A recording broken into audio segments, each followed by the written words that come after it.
Whatever you did last time, it sounded great. Yeah, it did sound really good. My favorite sound like so far. Thanks. I agree. So if you keep that steady, that would be great. I know. I remembered something that I had forgotten to adjust. Mm-hmm. So I was like, okay, we gotta use that one again.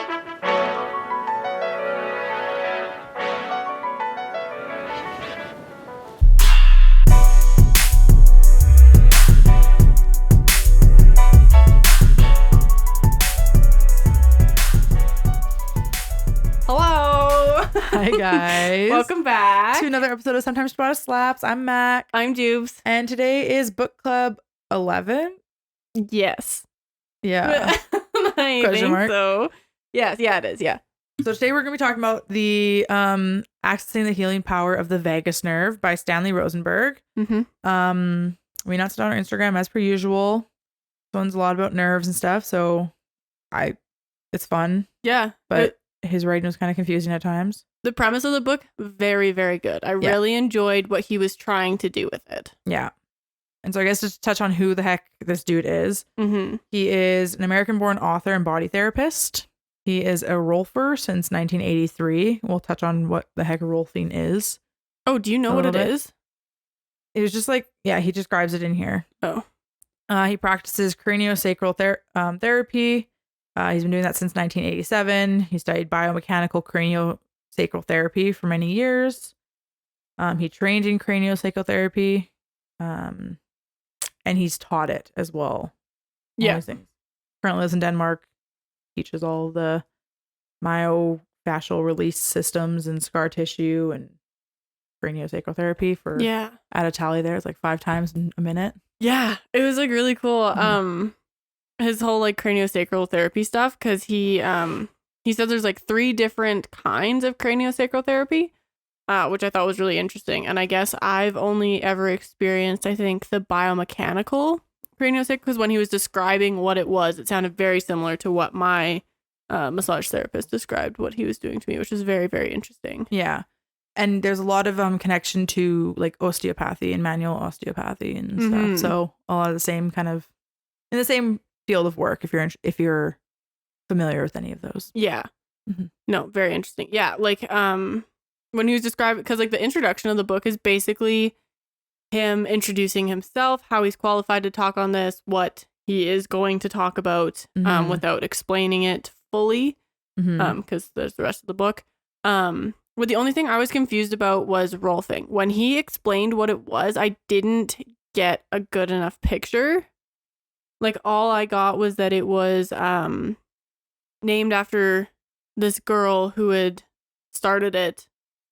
But that I didn't feel like he did a good enough job explaining what it was, but maybe I missed a section or something. So it works with the fascia. Okay. And it's basically it's recognizing the importance of fascia in the rest of the body, right? Okay. And the way it how it helps with like nerve function and muscle relaxation and whatnot.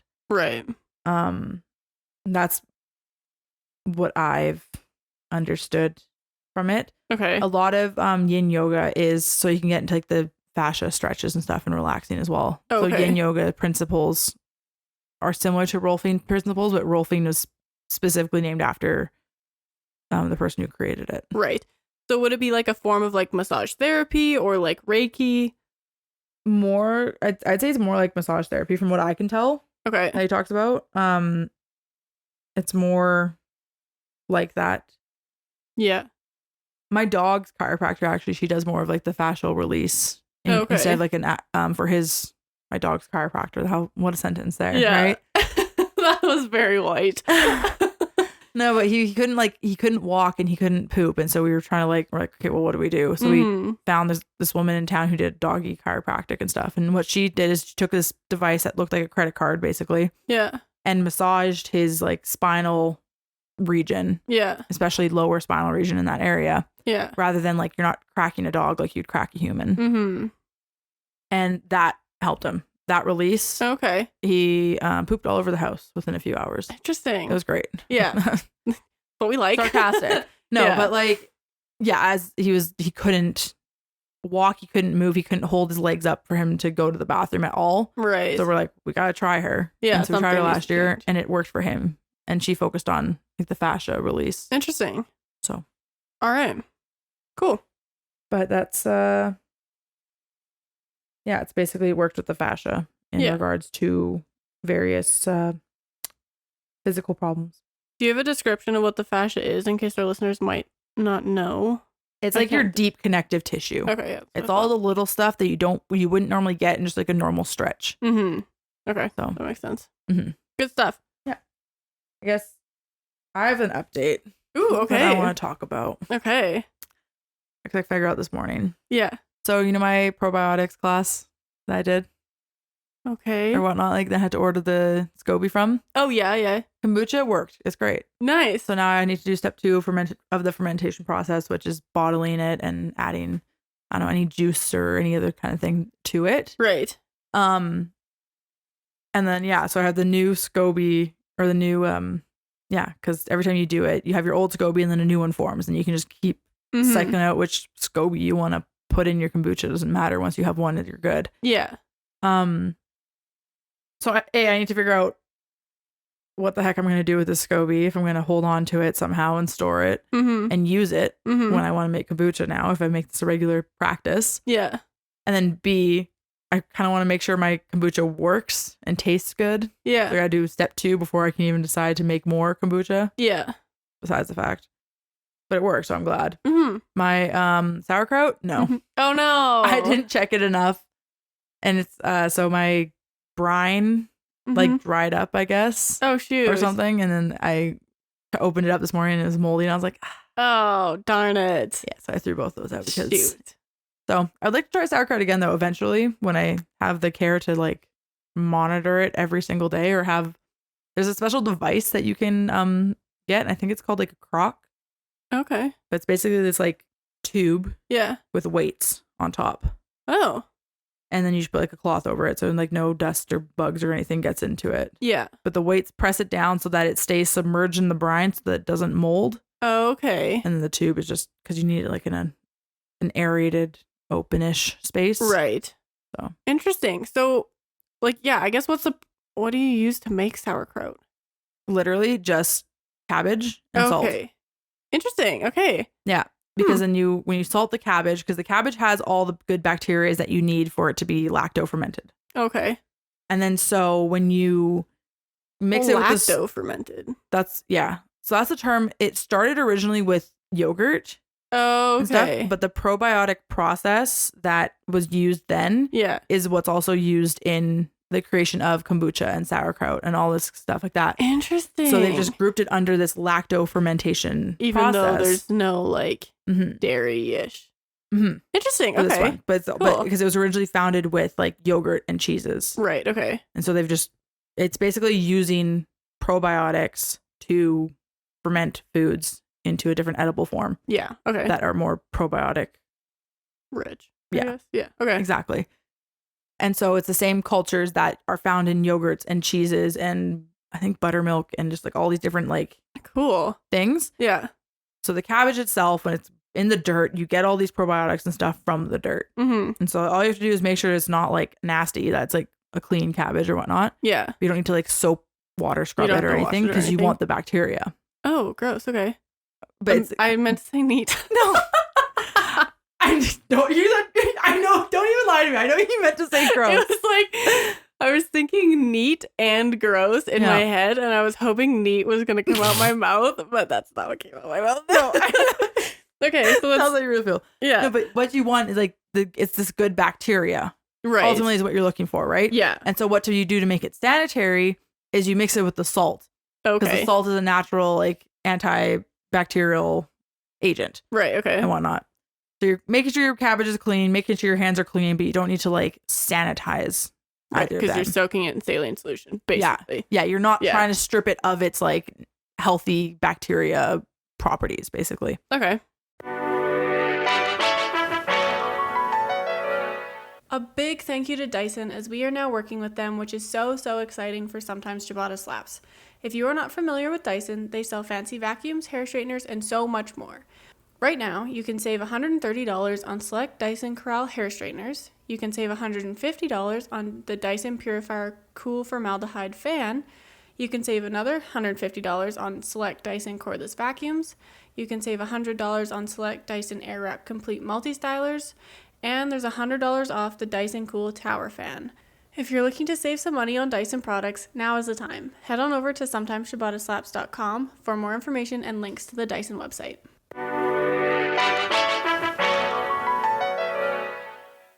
And so, which again, I thought kind of gross too at the beginning with. I was like, okay, interesting. Well, yeah, that's so like,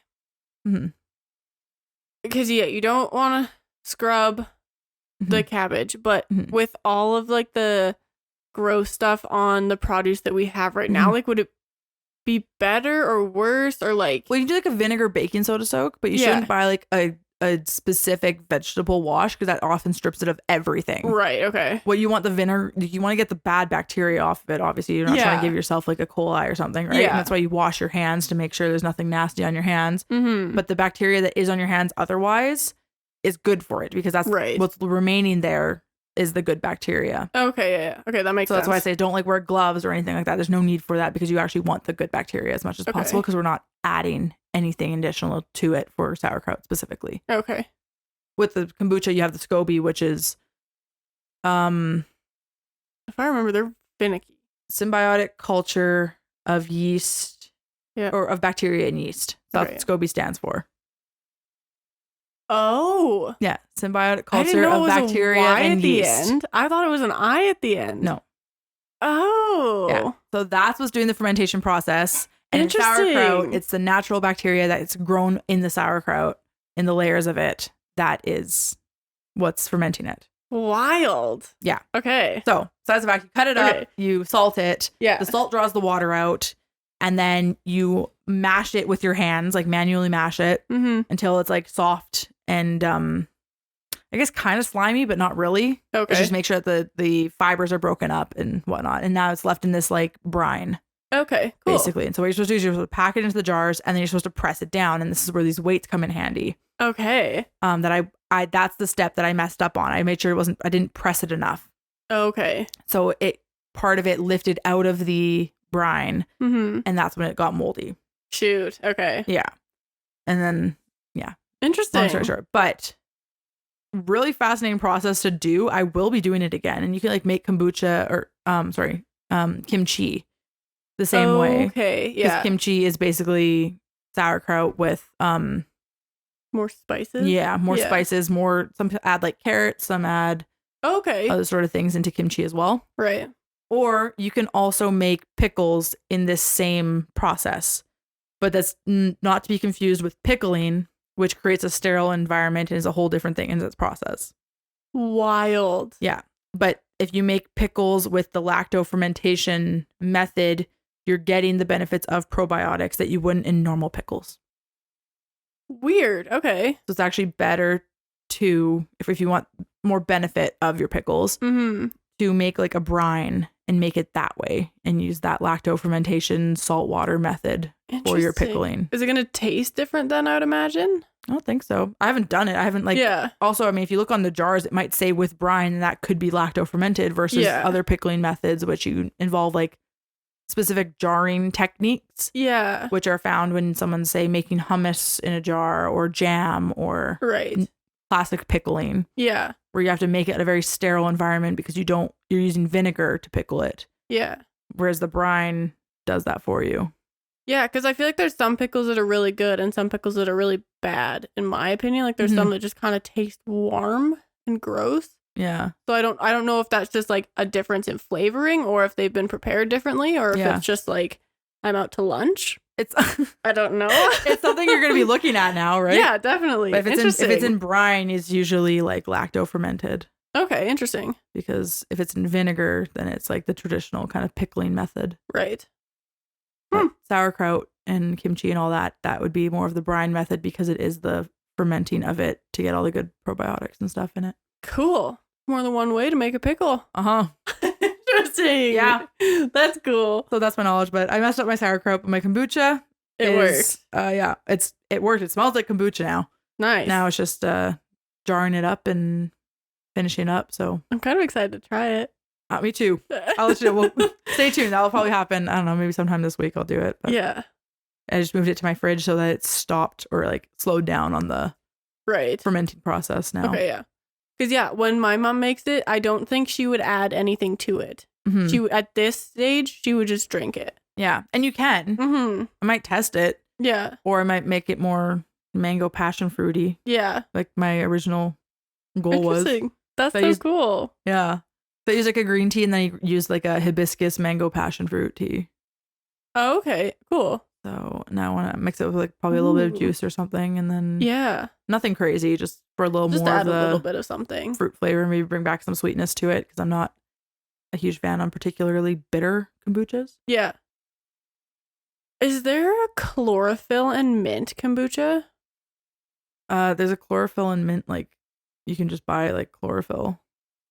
Yeah, so I'm thinking I'm combining two different memories. Okay. I was like, yeah, okay, never mind. You could mix it with kombucha if you want, but chlorophyll and mint's just like chlorophyll. Right, yeah, because we had talked about that, and then Bryce had brought home like a mint and something else kombucha, and it was so good. Okay. But I don't remember what this something else was, and so I was like, maybe it's chlorophyll, but I was like, that's from a different conversation. Yeah. I've been into Rise kombucha recently. It's like a brand based out of Quebec. Oh, cool. I didn't know they were Canadian. Mm-hmm. Cool. Yeah, they've been infiltrating all the grocery stores in the I've West seen them now. around. I just didn't know they were Canadian. Yeah. Okay. I tried their like peach and mango one. Delicious. So good. I don't know why they chose blue for the color of peach and mango. That's counterintuitive.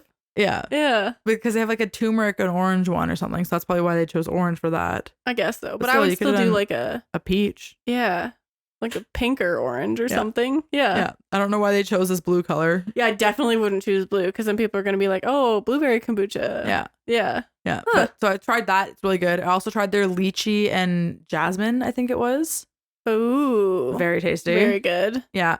I've had their lychee. Yeah. Yeah. It tastes a lot like lychee. Oh, yeah. And the jasmine's just like a very subtle floral flavor in it Cool. as well. My all-time favorite is Clear Mind kombucha by Brew Doctor. Mm-hmm. And that one is a green tea base and it has like sage, mint, rosemary. It's just very good. Yeah, herbally, easy to drink, like just a neutral, fresh flavor. Yeah. That's my favorite of all time. Mm-hmm. There's also what's it called? It's like not Brew Doctor, but it's like a doctor or something rather else. Oh, I don't know. There's a mango and passion fruit one that I tried when I was in the States. Ooh, that one sounds yummy. And that's what I was trying to like go off of with my homemade. Was kind of like what I had with that one. So we'll see if I can. Yeah, because we can't get those ones in Canada, can we? We can get some in certain places. Like there's Health Aid. That's it. Right. Health Aid's mango and passion fruit. Right. And so that was really good. I had that when I was in LA. But I also have had Health Aid in Canada. But I had like an apple one from them. Oh, okay. I just haven't seen the mango and passion fruit one in Canada for that brand. Right. Okay. Sick. Yeah. Such fun. That's my kombucha and lacto fermentation spiel. Yeah. Follow along for Mak does kombucha. It would save me a lot of money because I spend a lot of money on kombucha. I know. That'd be pretty sick. If I could now I have scobies. If I just start, I don't know, concocting like a basic green tea fermentation and then use juice to add the flavors to like make multiple flavors out of one batch of. That would be very cool. Kombucha? Mm-hmm. Kind of dope. Little side gig selling kombucha. I don't know if I'd want to side. Okay, here's the issue though. Yeah. Eventually, you could. But if you start to sell it with like actual customer clientele, then you have to make sure all like the health and safety checks are in place and licenses and permits and all that fun stuff. Not really wanting to take that on right now. Mm-hmm. But if I can get really good at brewing it for like myself. That'd be kind of cool. And then my friends, if they want kombucha. Yeah. Nice. But now that I have a SCOBY, I might as well just. You might as well, yeah. Try. You could sell your extra SCOBYs online, I guess.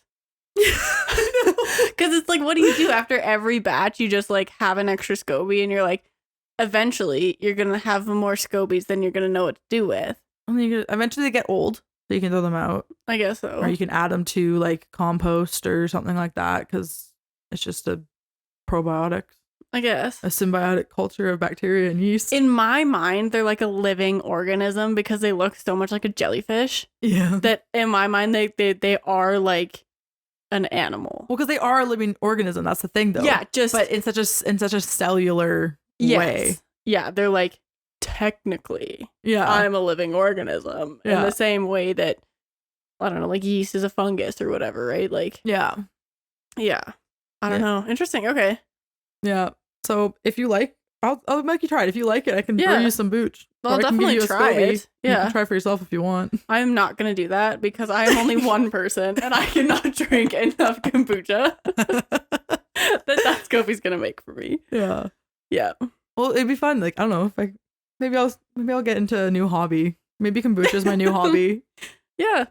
That'd be fun. Because I like it enough. Well, you might as well. Took me years to get into it. Mm-hmm. Like, keep in mind, it's something that's so acquired. And because I don't like strong vinegar tastes, I wasn't a fan of it. I could only drink like half of a bottle at a time. Mm-hmm. But at the time I started drinking it is when my health went to crap. And so I was like, I need more probiotics. So kombucha is a good thing for probiotics. So I just started into it. And it was my favorite one that got me into kombucha in the first place. Mm-hmm. And that's when I realized I like the green tea based ones because they're not as like potent. Interesting. In my flavor. Like the flavors are a lot more mild. Mm-hmm. And so I'm just like a green tea kombucha base. Yeah. There's some black tea ones that I like now that are okay. Yeah. But my favorite ones are green teas because they're lighter in flavor. Okay. And I think the black teas like give more of like a punch, like more of a vinegar kind of flavor, or even like a red wine. Oh, okay. It's different between like red and white wine to me. Okay, cool. Like red wine's just like richer and I'm not as big of a fan of the flavor. Mm-hmm. I have to be in the mood. Whereas white wine, I could drink pretty much whenever. Yeah. And not be like, okay, well, this is too much. Right. Interesting. Okay. But I don't drink wine normally to begin with. I know, me neither. I drink kombucha in a wine glass and I call it a Tuesday. For every single one of our photo shoots, we've had like kombucha in our like wine glasses or whatever, our champagne flutes. And someone made a comment about it. Who was that? Yeah, I got a comment the other day being like, wow, you guys really like your alcohol. And I'm like, no, fun fact, it's never been alcohol because neither of us are big alcohol drinkers. Yeah, it's always kombucha. Yeah. Or like something like sparkling or even. Yeah, literally. In the most recent one, it was just like an iced tea mix. Yeah, for a birthday photo shoot, I was like, do you want to put in like a BioSteel packet? I was like, no. We made like watered down iced tea so it wasn't like too dark in color. So yeah, literally. So it still looked nice, I guess. That's so funny. But yeah, our intro shoot was literally like a berry kombucha. Mm-hmm. It was, I think, the purple one from Brew Doctor. Yeah. Yeah. That's so funny. Yeah, and then we did, I don't know if any of our listeners have seen like our wildflower photo shoot. Yeah. But we just had ginger ale. Yeah. Yeah.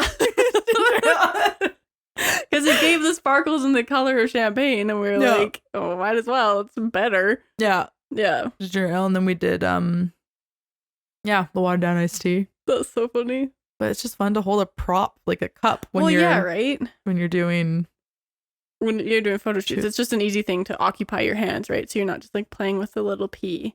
You're just like, I have a drink. Yeah. Exactly. Yeah, we get some fun shoots. The only time I've ever did something like a shoot with actual alcohol was for my New Year's shoot that I did by myself. Oh, really? Yeah. Okay. I actually made myself an Aperol Spritz because I really wanted an Aperol Spritz. Oh, yum. Mm-hmm. I've never had one, but I've heard lots about them recently, so I want to try one. They're not like super sweet. Okay. It's kind of like a bitter, tangy orange drink. Ooh, okay. It's sweeter than like champagne. Mm-hmm. But it's not like a cooler. Okay. So that makes sense. I don't know. Sounds good to me. It is good. It's champagne, it's Aperol, it's sparkling water. Yeah. And some, I think, do like some simple syrup in it or something like that. It depends on who makes it, really. That makes sense. I tried bourbon the other day. Oh, how's that? It's just like drinking gasoline, but then you get an aftertaste of tree. I was like, this is foul. I don't mind like bourbon when like a mix. Like, so in LA, I had a really good latte that was a vanilla bourbon flavor. Okay. And I liked the bourbon in that because I found it complemented the vanilla and like enhanced the vanilla. Mm-hmm. But I've never had bourbon just like raw dogging it. Oh god, it was so nasty. Because one of my dad's buddies from university was up, and so he really likes bourbon. So he's like, Yeah, you put it in a glass, you put a whole bunch of ice in, you just let it sit so that it just gets chilled. And oh man, it's just top notch. And I was like, okay, well, I'll try it. Like, I'll have a sip. Yeah. I was like, that is not good. The next day, he's like, just keep trying it. It'll grow on you. Oh my gosh. And I was like, okay. I'm just not a fan of dark alcohols as a whole. I had tried scotch the other week too. I really want to try scotch just because I see so many people like on TV shows, like that's the expensive rich drink is like pour themselves a thing of scotch. But yeah, I didn't like it. Yeah, that's fair. I mean, also I have an aversion to whiskey, and scotch and whiskey are too similar for me. Yeah, so then you wouldn't like bourbon either because it's the only difference between whiskey and bourbon is whiskey that's been aged in an oak cask. Yeah. But like, and you can taste the cask. Like, I have never been able to like pull notes of something out of a drink, but I was like swirling around I am your cup, licking a piece it. of wood right now. Like, this is so woody in my mouth right now. Oh my gosh. Looking for the legs of the. Literally, I was like, I couldn't pick an oak tree out, but I know what it tastes like. Like, it was so weird. But yeah, so that was my update as I tried bourbon. So fun. And it was just woody gasoline. Beautiful. And on that note, we're going to talk about the vagus nerve. Yeah. I get. What an intro. Also, an update for another book club. I think that's just going to become a regular thing now because we like chatting about ourselves. I know. We're rather self-involved. Minor. I was just so eager to say that about my kombucha. So. No, that's exciting. Yeah. Thank you for sharing.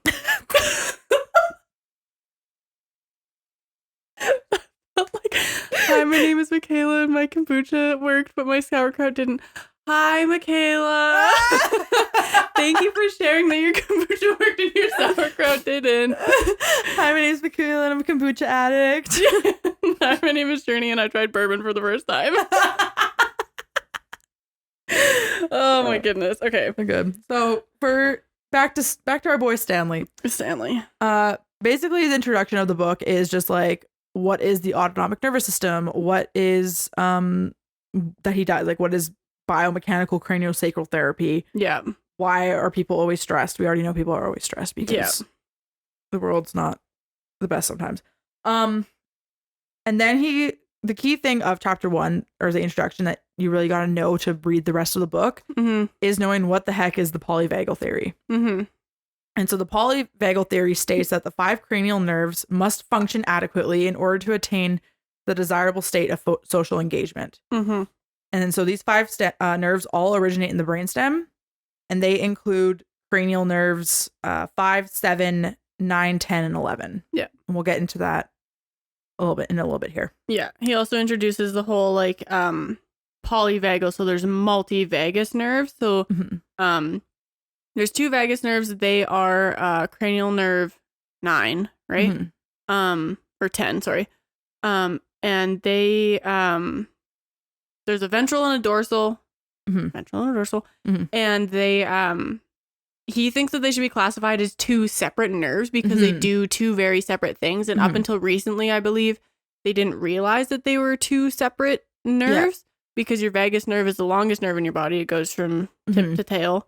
So yeah, he just kind of talks about how we need to switch basically from dorsal vagal state to ventral vagal state because our dorsal vagal state is evolutionarily a very good thing. Like we only really have it because of evolution and how we've evolved. It's your oldest vagus nerve too. It's the first one. Yeah. The ventral is the newer one. Yeah.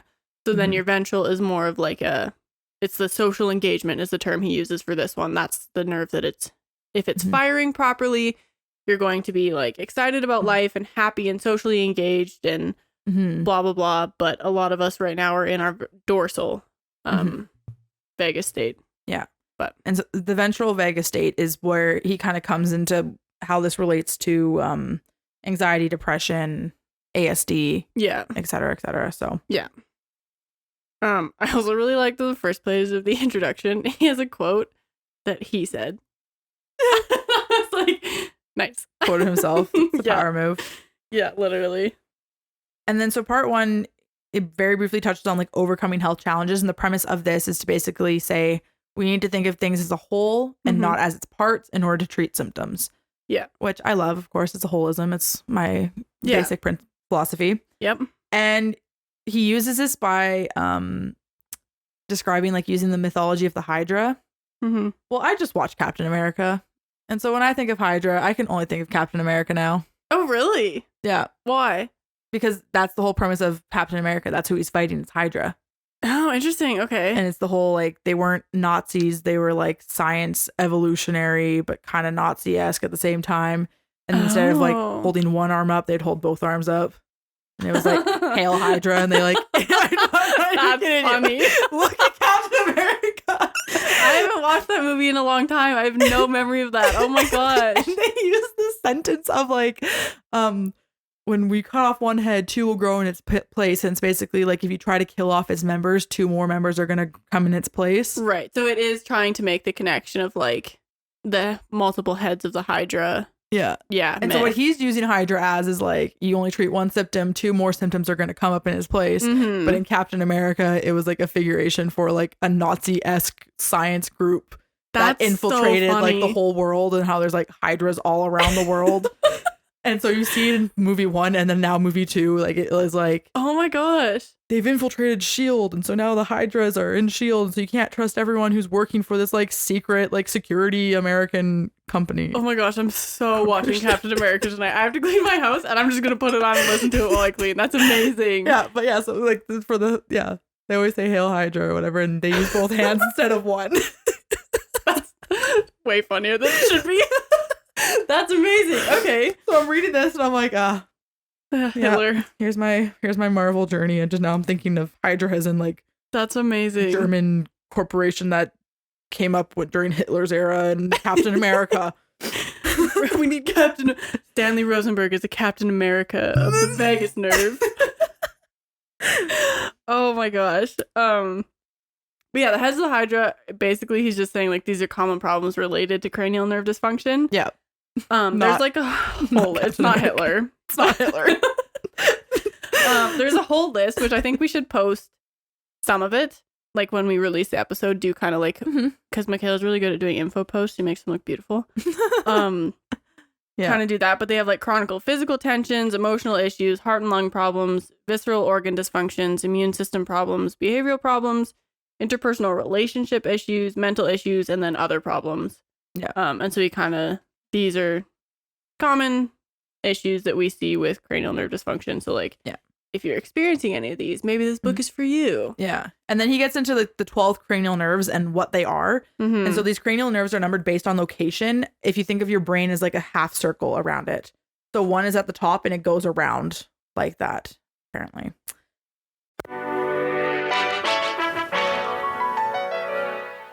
If you're an avid hiker like me, you are going to love Fire Maple. Their products are crafted to be the most reliable and high-performance gear possible, so you can explore the world with ease and energy. Their philosophy is that cooking outdoors should be just as straightforward as cooking indoors. That's why their camping cookware is thoughtfully crafted to ensure that you can always enjoy your meals, no matter where your adventure takes you. Right now, you can get 50% off select items in their autumn sale, $99 off shipping if you live in Canada, and $5 off when you sign up on their website. Head over to sometimesciabattaslaps.com where you can find links to their website so you can start your holiday shopping and maybe grab a couple things for you.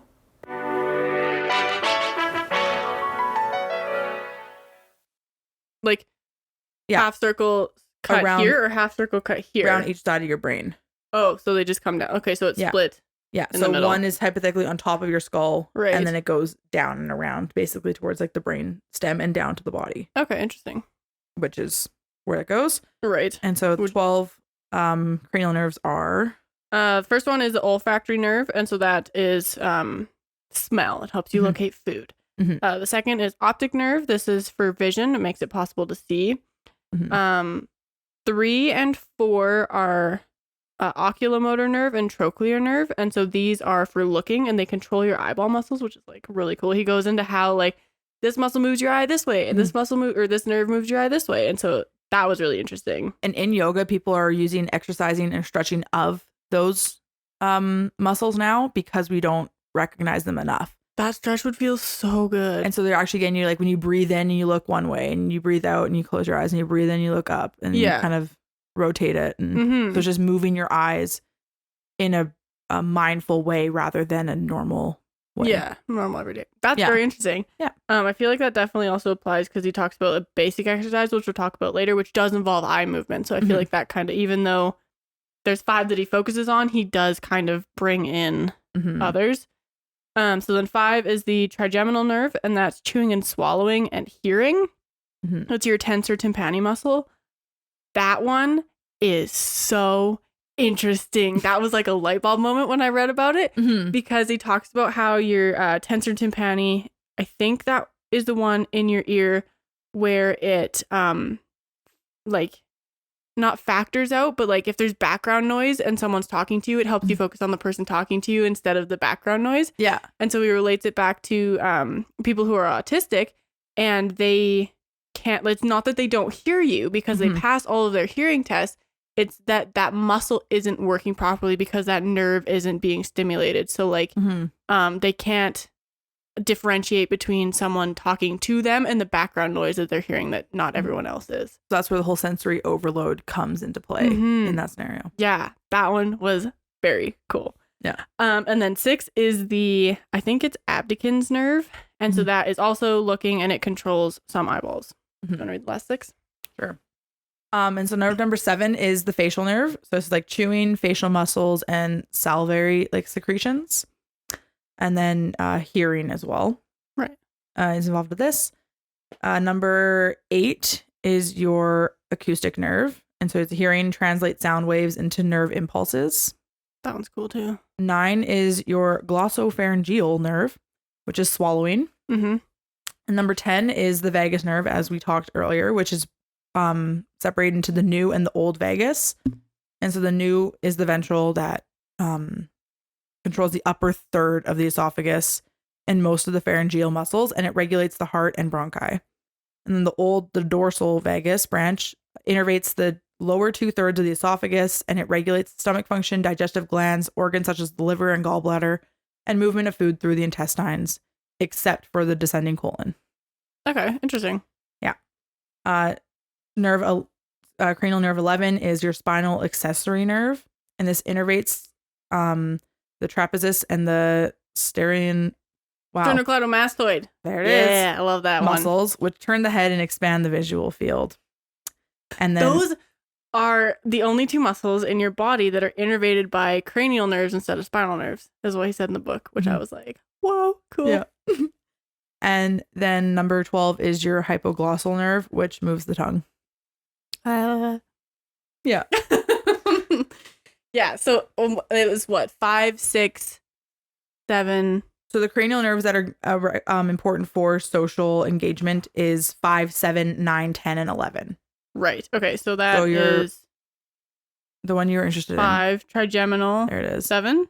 7's your facial. 7 facial. 9 is your glossopharyngeal. 10 is vagus, and 11 is your spinal accessory. Okay. Yeah, that makes sense. I should have highlighted those. And so 5 and 7 in particular are necessary for like your facial engagement of social engagement, right? If you're talking to someone, that's what you're looking at to make sure that they're actually hearing what you're saying. Right. And so if you have 7 dysfunction, then someone's face looks very deadpan and lacks animation. Yeah, there's no reaction. Because that nerve isn't functioning properly. Right. With 9, 10, and 11, he says that they should be treated as one nerve in regards to social engagement, because if one is off, the others are off. And so specifically with 11, he talked about if there's a dysfunction in 11, then this can lead to acute or chronic shoulder problems, stiff neck, migraines, or difficulty rotating your head from side to side. Which I think, like Jubes and I were talking about this just before we started recording, this is like one of the main problems for adults. Well, it really is, because a lot of the time, like, everyone has an office job, right? So you're sitting there, you're hunched over, like, your shoulders are tight as it is. And I know I've been doing a lot of work trying to get them, like, my muscles are so tight. So I'm almost wondering, is it my cranial nerve 11 isn't firing properly? So the next time I go to a massage therapist, I want to be like, hey, this is what I learned. Perhaps we need to try a different thing, because what we're doing is helping, but it's obviously not working totally. So what if there's a different way to kind of get them to loosen? Yeah. And I know that it's not going to be like he presses a button on my skull and everything's just loose. Yeah. That'd be nice. But it could be if you do like some, like it could be working with fascia, right? If you go into any like osteopathy practitioners or something on top of it. Well, even if he like massages like the cranial 11 point on my skull, right? Then that would be something to consider. Kind of, or maybe he has, maybe I don't know, right? Yeah. Like, yeah, but that would be kind of cool. Yeah. And so for me, that was the key takeaway of like chapter 1 is basically here are the nerves, here's what the main function is and why we're caring about social engagement. Yep. Chapter 2, he then talks about more of like the autonomic nervous system. And he uses Goldilocks and the 3 bears to describe the 3 autonomic states. And so too hot is when you're in fight or flight, too cold is when you're in a shutdown, or a state of dorsovagal activity, and just right is your social engagement. And that's when you're in a ventral vagal nervous system state, I guess. And so then he separates that into like the 3 circuits where he talks about the ventral, the new, and how it's positive emotions of joy and satisfaction and love. Then your spinal sympathetic chain relates to anger, fear, and fighting or flighting for your safety. And then dorsal vagus activation can lead to feelings of helplessness, hopelessness, apathy, manifesting in withdrawal or shutdown. And when chronic, it's actually related to depression symptoms. Yes. Yeah, he does make a little bit of a distinction where he's not like diagnosing you with depression. He's saying that they're depressive feelings, not necessarily you have depression kind of thing. Yeah. But same thing with like the way Inflamed Mind was. It could be another explanation for depression. Yeah. Right?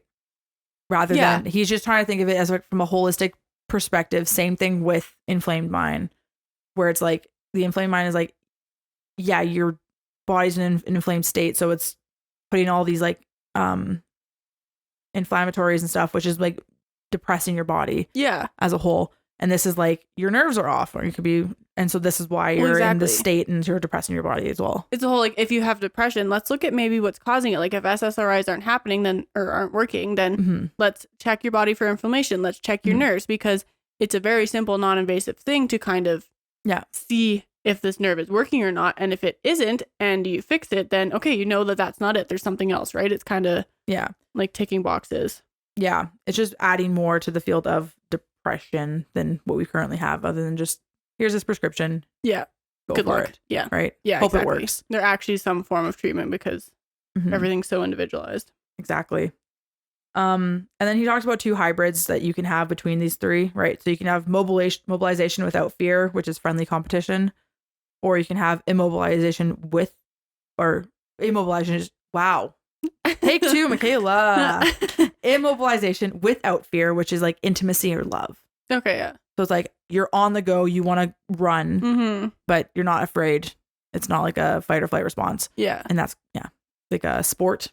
Oh, yeah. And then immobilization, you don't want to run, you just kind of want to embrace and love, and that is intimacy. Interesting. Okay. Yeah.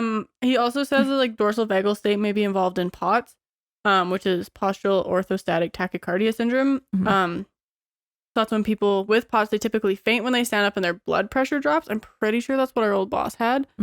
But that I think relates then back to, he talks later or in this chapter about like heart rate variability. So I feel like that also has something to do, because it is mostly just blood pressure and like tachycardia is fast heart rate. So I don't know. It was really cool because it would be like very interesting to figure out how like fixing this nerve can help you with that. Because it's basically just he says people with POTS often exhibit numerous symptoms of autonomic nervous system deregulation, and I kind of wonder if I have POTS. But I don't think so. I think they're just very similar. Yeah, you might have some symptoms, I think but I not used to. Yeah, but I've got it a little bit more under control. Okay, I practice breathing because I used to, whenever someone would cut my hair or like change my piercings or whatever, I would pass out because I would just stop breathing. At least that's what I think. I never thought that I stopped breathing, but that was kind of my But yeah, so see how that goes. I was like, maybe it's POTS, so I'm like, I should maybe play with this. Yeah. I guess then chapter 3 is neuroception, and basically the premise of neuroception is it's like your sixth sense feeling. Yeah. And so it's used to describe how the neural circuits determine whether a situation is safe or threatening or dangerous. And this can be compared, or this feeling can be impaired by emotion or substance. Right. So you might not realize a situation is unsafe because you're so pissed off about your drive to this place, right? Mm-hmm. That you get out of your car, you're trying to storm into this bank, and then you don't realize that the bank's currently getting robbed. Right. Okay. Right? Yeah. Whereas like if you're in a normal state, you're walking in, you're like, this feels wrong, I should probably get out of here. Yeah. Right? It's the whole like kind of trust your gut. Exactly. Yeah. And in chapter 3, there's one section where he just says like sensing our bodies and staying grounded helps us to remain in a ventral nervous state. So just kind of like, Keep your cool. Yeah. Trust your gut, trust your intuition, be in your body. Yeah. Which is tough, especially if you're in a dorsal vagal state. Exactly. But chapter 4, there's a fun fact that he opened up with that says when our eyes are more open, we can hear better. Yeah, I know. I have that one highlighted too. I was like, interesting. Yeah, because I always hear the thing like turn down the radio so I can see better. Yeah. I just didn't think that was real. Well, like, it's always that joke, but it's like, okay, well, there's some neurological basis there's to actually something to do. And it had some, Yeah. he explains it. It was very, very interesting. I'll see if I can figure out what it was.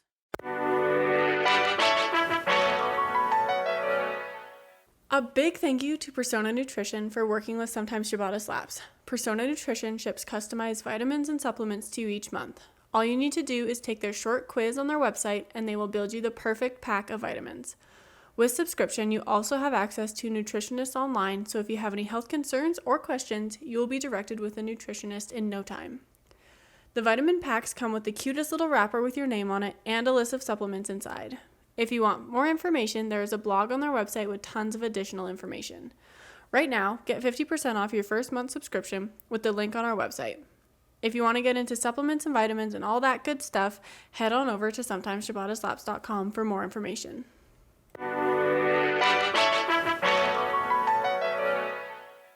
Oh, not really. He just says like the neurological connection between the nerves involved in sight and hearing. Yeah. So interesting. Okay. Yeah. And then chapter 4 is also where heart rate variability enters the chat. And so it's the heart rate variability is basically the difference between like the rise and fall of your heartbeat. Mm-hmm. And then there's also times between that. And so it's not as uniform as we think it is. And it's also not dramatic. If you have dramatic differences between when your heart is beating, then you have like an arrhythmia or other heart condition. Yeah. But they're microscopic enough. And this microscopic difference basically creates a resiliency in your body to handle different types of stressors. Yeah. So it's a micro stressor that is a protective factor for your body for external stressors. Yeah. So yeah, he just kind of talks about how like your heart rate's beating, but when you when you inhale, it increases a bit, and then when you exhale, it decreases a bit. Like it just that little variability, and then times also between beats as well. Yeah. Right. So there's the up down, and then there might be a lag. And some legs might be longer or shorter depending on whatever. I don't know. We couldn't really understand it. We tried to figure out as much as we could, but it's still something that like you really can't measure at home. No. But you need a machine to measure it because it's so microscopic. Yeah. Like you're not gonna be able to feel your pulse and be like, oh, this was 0.2 seconds. Yeah, exactly. You know? Yeah. So a low heart rate variability, which is brought on by daily worry, has been linked with a lack of ability to concentrate and motor inhibition, which are also both common symptoms in children with ADHD. Mm-hmm. What he kind of is inferring by making this connection then is that I guess the stimulation of ADHD or bringing on like a more rapid heart rate decreases variability, which then makes a lower heart rate variability score. Okay. Which can then bring up issues with like concentration and motor inhibition. Yeah. I still don't understand how it's related at all. It was such an interesting thing from just like place in the book. I think it's an interesting topic overall. Yeah. But I think his placement in the book and his description in the book wasn't as accurate or as accurate as it needed to be. It felt like he was trying to like explain it quickly. Mm-hmm. And so then he kind of missed a lot of what made it easy to understand. So he was kind of like, your heart rate variability is the differences of this. This is a combination of the differences. And it's like, okay, you lost me. Like, I don't know. Yeah. Yeah, I just struggled to understand that part, but yeah, I think he doesn't really talk about it again. Yeah, well, because here's the thing is that science as a whole isn't as evolved around it. It's just like something he just decided to bring in as maybe a thought-provoking addition to it. Yeah. But because the last paragraph of this section is like, if scientific research confirms that the state of autonomic nervous system is a factor in physiological issues, it may be interesting to explore the possibility of improving heart rate variability and the function of the ventral branch of the vagus nerve as a first step in treating psychological problems without immediately resorting to traditional psychological interventions or prescription drugs. Yeah. So it's like using manual practices rather than prescription practices. Yeah. But some other things that have been associated with like a low heart rate variability that you need to be, I think is good to just consider as a whole, is like obesity, diabetes or diabetic neuropathy, SIDS, dorsal vagus activity, sexual dysfunction, heart damage or attack. And essentially with optimal vagus function, you'll be more socially aware and have a higher HRV. Right. That was the whole premise of what I was able to grasp from his section. Yes. And like with heart rate variability, it's not like your heart rate goes from 40 beats per minute to 200 beats per minute. It's just like the time in between each heartbeat changes. It's not like your beats per minute changes. Exactly. So that was an interesting addition.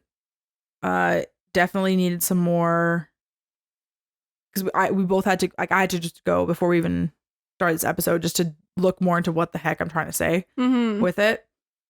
Yeah, you just need to get some more research about it, but it is an interesting concept if you are interested in the heart. Yeah. To look into. Yeah. About if you're anxious all the time and whatnot, your heart rate variability might be contributing to that, and therefore your body can't handle certain stressors to a certain point. Like, yeah, it just felt like something that didn't add anything to the book. Yeah, I guess in my opinion. Yeah, it depends on how you're looking, like what you're looking at for the book, right? Yeah, because for the book, I'm reading it to learn what my vagus nerve is doing. Yeah. Okay, is it affecting heart rate variability? Amazing, fantastic. Explain that fully. Like, that's the one concept in the whole book he didn't go into painstaking detail about. Yeah. So, I don't know. I just didn't understand it. But he should have tied it more into the dorsal activity, because he mentions it for the dorsal vagus activity. Yeah, but whatever. Chapter 5, he goes more into the polyvagal theory. And so this looks at like more deeper into conditions where using the vagus nerve would be of benefit. And he talks about a whole bunch of studies like in depth of where he got this research from and why they benefited the vagus nerve in different scenarios. Yeah. One thing that I found most interesting about this one is the forward head posture, because that's what we're seeing a lot of people do because of the way we sit and move now. Yeah. Yeah, and the tightness in our shoulders and stuff. Yeah. And so this forward head posture is basically like the beginning stages of like a hunchback, if that makes sense. So if you're looking at someone from the side, their neck is more forward than their back is, where it should be in line. And so this posture restricts blood flow and air capacity, which could be contributing to breath issues and Alzheimer's or dementia that we're seeing now. Yeah. I didn't think I have bad posture. Like as a whole, I don't think I have bad posture, but now I'm hyper aware of it. Oh, and that's a good thing to be hyper aware of. When I first went to like massage therapy, like I was very hunched forward. Yeah. And so we've been working on like, because my chest muscles are so tight. So then we need to kind of bring them back and strengthen my back muscles so that it's pulling them, because my back muscles are so weak. And so I was at a very, very crucial point where if I continue this way, I'm going to get that like, what's that name of the hump? But yeah. So yeah. I can't remember what it is. No, me neither. But yeah, so you just kind of got to be aware of that, because it causes a ton of issues, and I'm really nervous because both my grandmas have it. Yeah. But it's just it's a posture thing, so it's easily correctable. Yeah. You just have to build up those muscles, and I think what saved me was figure skating. Yeah. Because everything was arms out, posture up. Because otherwise you're gonna hurt yourself. Yeah, right. I just I grew too fast that my muscles didn't have time to catch up. So like my back muscles aren't as strong as they should be. Yeah. So that's where a lot of my slouching comes from. Yeah. And boobs are heavy. Yeah. So then like that whole thing, and then I've got breathing issues as like a result of it, and then my heart rate variability is low, and so it's just XYZ blah blah blah whatever. So then yeah. But going to the gym has really helped that. Yeah, But definitely. Also in chapter 4, I forgot to mention this. There's a test to see if your ventral nerve, like if you're in an activated ventral nerve state or an activated dorsal nerve state, which is really interesting. So basically, you have someone shine a light in the back of your throat and you hold your tongue down and you go, ah, ah, ah. And depending which way your uvula moves, like it should just move straight. But if it gets pulled to one side or the other, that shows you if you're in dorsal vagal state. That's really interesting. Isn't that really cool? So I want to do that. That's the kind of thing I was expecting more of this book to like explain. Yeah, me too. Right? Yeah. You should have kept the science to like 2 chapters and then been like, why does this matter for you for the vagus? Literally, this is how you do it. It should have just been like part 2 longer. Yeah. But yeah, I don't know. And then he mentioned also in chapter 5 a hiatal hernia, which I have never heard about, but it was really cool to learn about. So it's where your stomach comes through your diaphragm. I didn't know that was a thing. Yeah. So I was like, that's kind of interesting. Even with Spenny talking about hernias all the time. But he doesn't actually have a hernia. Yeah, but that's like... No, he talks about hemorrhoids. Oh, that's it. Common misconception. The other H issue. Yeah, that's funny. Yeah. Yeah, no, because like I've heard of hernias, but I'd never heard of that specific one. Okay. So I was like, that was kind of interesting for me. Yeah. And then the whole like diaphragmatic breathing, which is something I would like to work on. Because I feel like my breathing is quite shallow. So, and I would like to learn how to train it into actually that. But well, and one thing that's been called like, what did it call it? In a yoga class the other week I went to, she basically did a bunch of breathing where basically you have to breathe in, hold it, breathe in some more, and then breathe out for the longest point. Yeah. And apparently that style of breathing is the quickest way to get your body into rest and digest mode. Interesting. Okay. Is going through that like 5 to 10 times. Yeah. It tricks your nervous system from fight or flight to rest and digest. And so it's actually a really good thing to do if you're going into like something like yin yoga. Yeah. You just start with that breathing and then you're like already relaxed. When Mom and I were on that really scary hike and we were hiding in the cave because we didn't want to go on the side of the mountain anymore, I did like the inhale for 4, hold for 4, exhale for 4. Yeah. Because I was like, I am freaking out right now. Yeah. I need to do something to calm down. And it helps. Yeah. A lot. Because that's step 1 of it. But then if you it's apparently taking that extra breath really fills up your lungs. Yeah. And I didn't know that at that time. So that would have been. Yeah. So fun fact, if you breathe in, so you're going. And then exhaling. Yeah. Interesting. I'll maybe play around with that. Yeah. But yeah. Those are all the notes I have. Yeah. Chapter 6, he talks about like somatopsychological problems. It's not worded the best. I think he could have jumped to the point of them, each one of them, sooner. Again, yeah, it was just a chapter where I was like, okay, we've mentioned each of those things like so much throughout the whole book. You didn't need a chapter dedicated to them. Yeah, it should have just been like formatted differently, in my opinion. But a couple things that I took from it. First one is that social interaction with those that are in balance and social engagement is perhaps the most natural and helpful way to achieve self-regulation. So this kind of goes back to whole like you become who you surround yourself with. So if you're surrounded by people who are regulated and socially engaged, there's a good chance it's going to rub off on you and you're going to find that within yourself. Yeah. Right. And something I just want to say, like social engagement doesn't necessarily mean like you need to be an extrovert. Yeah, no. That's not what he's saying. Yeah. He's just saying like you should be happy and enjoy your life. Exactly. Enjoy the people around you and different things like that. Yeah. Because innately humans are just social creatures, right? You need your people. Yeah. Well, because I told my mom and she's very, very introverted. And I was like, yeah, he's trying to like work on like increasing social engagement. And she was like immediately like, that sounds like my worst nightmare. I would never do that.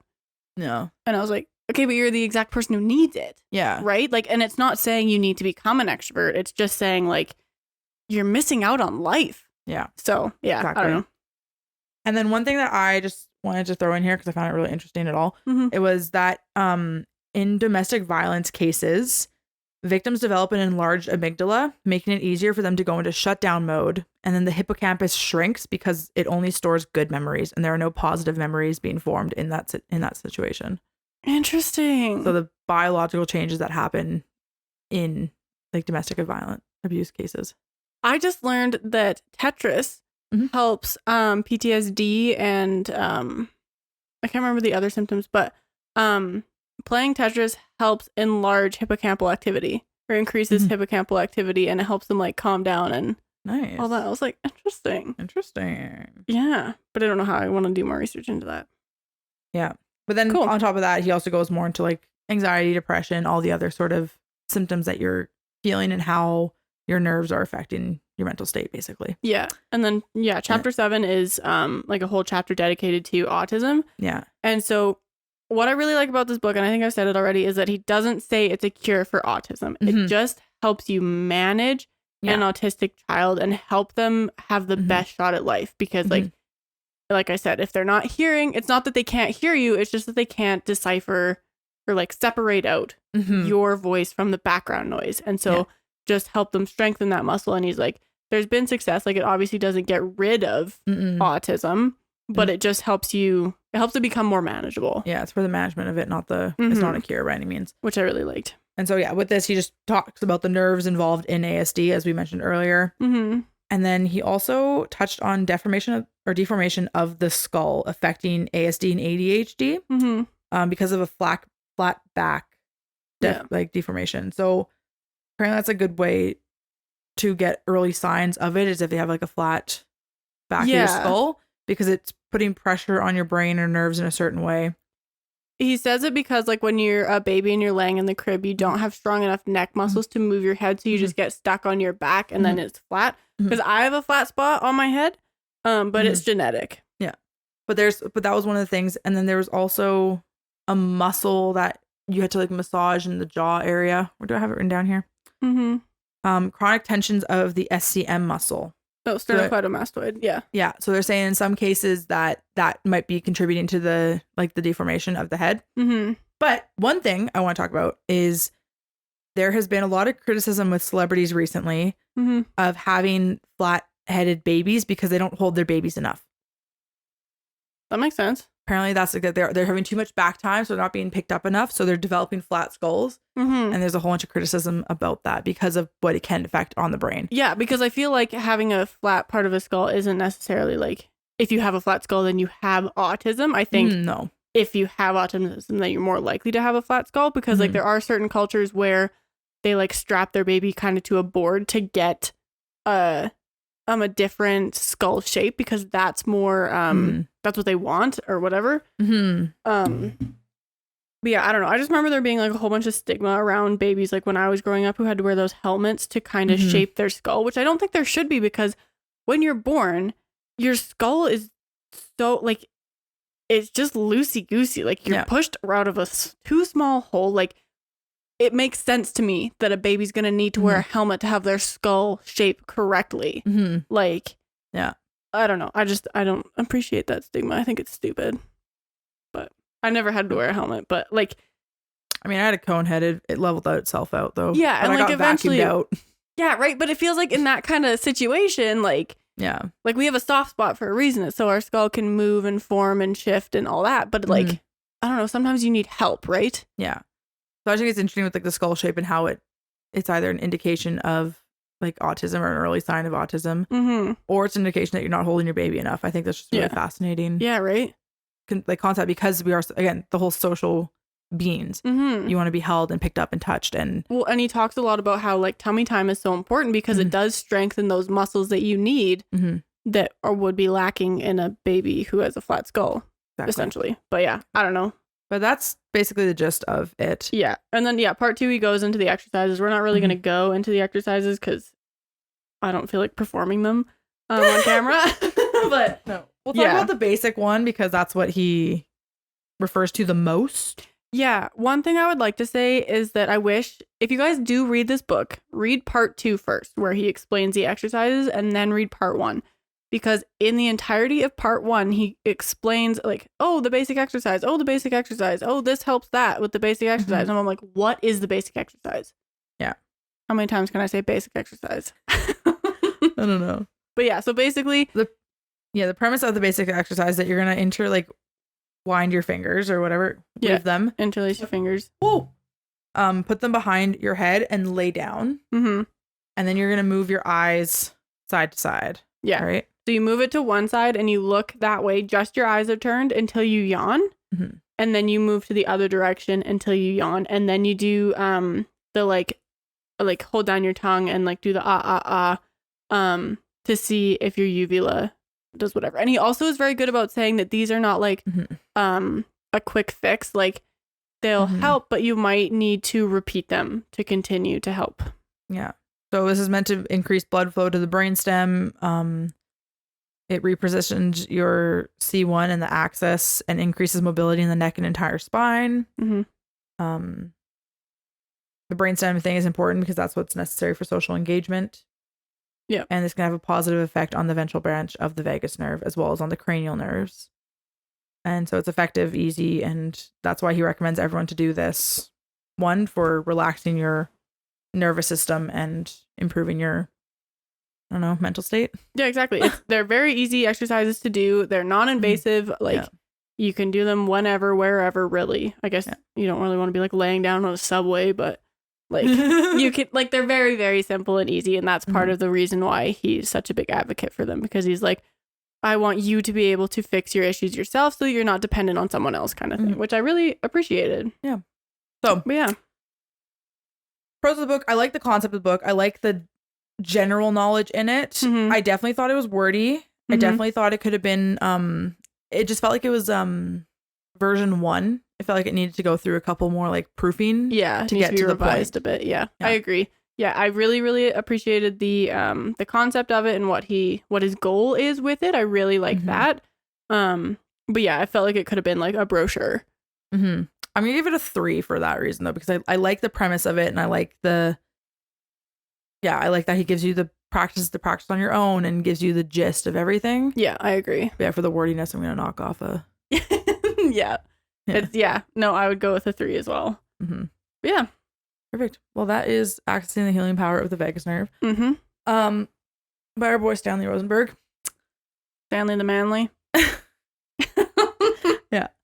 Next month we are reading The Women Who Run with the Wolves, Myths and Legends and Stories of like the Wild Woman. Yeah, we thought it'd be kind of fun for October, spooky season. Yeah. It should be interesting. So far it seems interesting. It's by Clarissa Pinkola Estes. She's a PhD. She's a psychoanalyst. She follows Carl Jung's ideas. It's very archetypical. Yeah. So listen to our Carl Jung episode and our archetype episode. Are those the same one? Okay.